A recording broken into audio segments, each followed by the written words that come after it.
So how about actual jail time? I mean, if I'm sorry to bring up such a bad word, jail time, but you know, if you have a bunch of employees and you have a contract with them, hey, I guarantee you this and that amount of money when you retire at a certain age, and the money then isn't there in the bank account when you retire. I mean, that's fraud. It is fraud. Now, the people that make the pension offer, the old line company employers or the government elected city council and state legislature people that make these pension promises, they know they're not going to be here 10 years from now. They have term limits. They go on to other jobs, but they leave you, the taxpayer, stuck with the bill. But why does it work that way too in the private sector? I mean, aren't they governed by different laws? Aren't those people that have their names on the contracts guilty of the fraud, the negotiators that sign them? They are. As a matter of fact, the problem with General Motors and the United Airlines is that they cannot afford to pay these pensions that they contracted for 10, 20, 30 years ago. They didn't see the future. They didn't look far enough ahead. They believed they would always be the largest, most profitable corporation. But competition, international competition, has taken them down, and now they can't afford to pay their bills. Wow, but they don't have it securely in a bank account. How did they get away with that? And why aren't they being prosecuted? And why isn't this a matter of criminal prosecution rather than taxpayer subsidies? Well, in the case of the city of San Diego, I think it will be a criminal prosecution. The federal district attorney in San Diego County has indicted 6 city council people, people on the pension board, for self-dealing in forcing that city into bankruptcy. With many of your private pensions, like United Airlines that just turned their pension plan over to the government, what you have is people that made those original promises didn't anticipate that they would lose economic competition in the future, and that's what's happened to them. They are no longer profitable corporations, and so now they can't pay their pensions. But instead of renegotiating pensions and trying to give employees a savings plan instead of just a promise, an empty promise of the future, they have stayed with the old line formula method of pension, which just cannot work in a modern economy. Wow.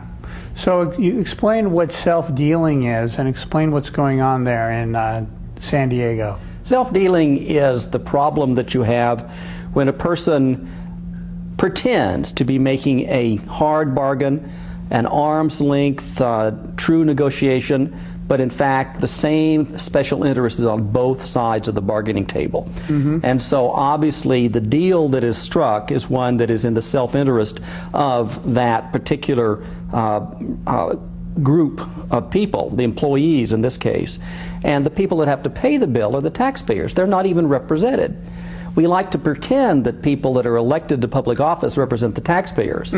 But given the fact that many public employee unions are so active in politics, it's the people that are endorsed by the unions that get elected.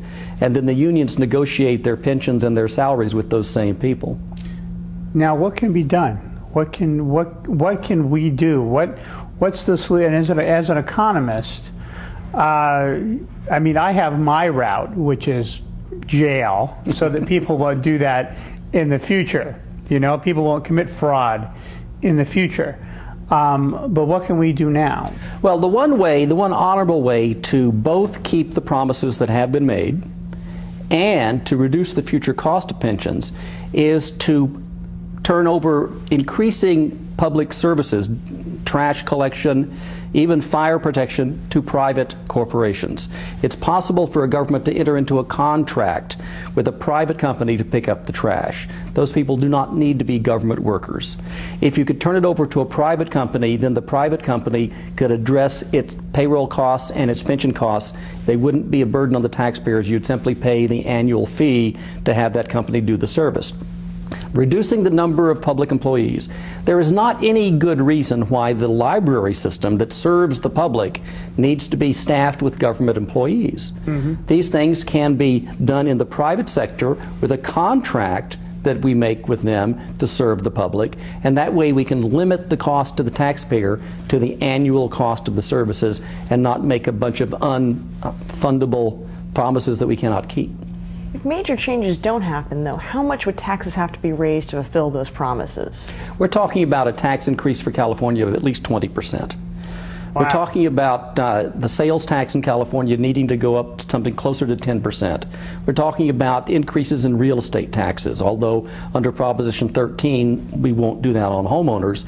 Instead, the people that want to raise taxes are talking about doing it on business properties, which of course would have costs be passed on to the consumers also. And then there is that ever popular myth that you can tax the rich. Yeah. I'm sorry, you cannot tax the rich. The rich can move, and that's what happens. The rich people move Out of California. out of California. And they are, right now. With the current situation we're in, if we make the situation worse, they will continue to move out. That's right. And remember, rich people are not simply people that are carrying around bags of money. Rich people mostly are people that are starting businesses. Right. And those are the people that you want to attract to California, not scare them away. And what about, okay, let's go over why we shouldn't raise taxes. A lot of people think, well, you know, people can afford more taxes. But I mean, how much taxes, when you add up all of our taxes that come in various places from the government, how much are we now paying? Well, Already. everybody believes they're paying too much in taxes. Everybody does. Even little people that don't pay a lot of taxes believe they're paying too much. It's a natural human point of view. The main problem with using taxes to pay for services is that government services tend to be wasteful. Government services are not efficiently performed. This is a problem that is natural to government.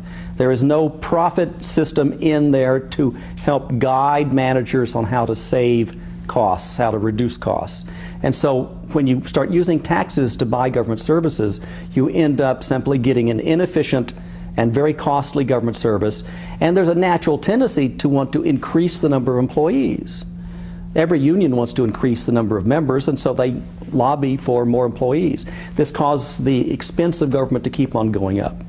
The only way to reverse that is to try to reduce the number of services government performs, to use private sector contracting for things that the public really wants, and to keep a lid on taxes. It's the wasteful element of government spending that is the reason why taxes need to be kept down. Once you begin to have taxes in your economy that go above about 20 or 25% of the productivity of the gross domestic product, then you start having a stagnation of the whole economy. You begin to have the death of a nation. And we have that now. We have the income tax, we have the state income tax, we have the sales tax, we have the Social Security, which is basically a tax that you and your employer split, and he takes his end out of what he would be paying you. I mean, after all, he's smarter than you. He's your boss, so that's what he's going to be doing. And then there's all the other hidden taxes. There's taxes on your phone bill, on your cable bill, your on car your tax gas bill, your car tax, all the licensing fees, the fees you pay. So already, as Americans, even poor Americans, getting hit for 40, sometimes 50, even 60% Yes. of our incomes already. That's correct. As a matter of fact, the only people in the United States today that are not paying these heavy taxes are the people that are already receiving welfare. And they're getting other people's tax money paid back to them. But the problem with working people, as well, like the airlines we were talking about as well. That's right. They're receiving welfare. They're not taking that out of the salaries, the pensions of the wealthy CEOs that negotiated these contracts that they had, or the union representatives that asked for them. There's no downside for them. They're not losing, they're not taking some of that out of their pensions. Oh no. As a matter of fact, the top management, the same people that negotiated these bad pension deals that they're now dumping onto the taxpayers, those people are retiring with their own very, very lucrative pensions, their monthly $1 million salaries. But I'm not trying to be a basher of business. I don't think that we should try to blame big business or blame corporations for these things. What we need to blame is bad planning, bad anticipation of future economic conditions. We need to have a pension system for the private sector and the government sector that